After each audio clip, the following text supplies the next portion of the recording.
আমার প্রশ্ন হলে আপনার দাড়ি নাই, আপনাকে বুঝতে হবে হুজুর আপনাকে বলেছে। আপনি মিথ্যা কথা বলেন, বুঝতে হবে হুজুর আপনাকে বলেছে। আপনি ঘুষ খান, বুঝতে হবে হুজুর আপনাকে বলেছে।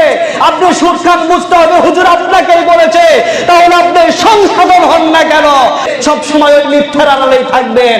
আপনি যদি বুঝেন, হুজুরের কথা যদি বুঝেন, হুজুর আপনাকে ব্যক্তিগত আঘাত করে না, হুজুর কুরআন এবং হাদিস দিয়ে আপনাকে বোঝানোর চেষ্টা করে। জোরে বল ঠিক না নাকি? কথা কি বুঝতে পেরেছে? আমি বাপ দাদার গল্প এখানে বলার জন্য উঠি নাই। আমি কুরআন এবং হাদিস নিয়ে আলোচনা গবেষণা করব। কার মন খারাপ হবে আমার দেখার বিষয়। আমরা ইমামরা অসহায়, আমাদের কিছু করার নাই, আমরা অসহায়। আমরা জেনার আলোচনা করতে পারি না, আমরা সুদের আলোচনা করতে পারি না, আমরা নামাজের আলোচনা করতে পারি না, আমরা ঘুষের আলোচনা করতে পারি না, আমরা মিথ্যার আলোচনা করতে পারি না। করলে মুসল্লিরা মন খারাপ করে।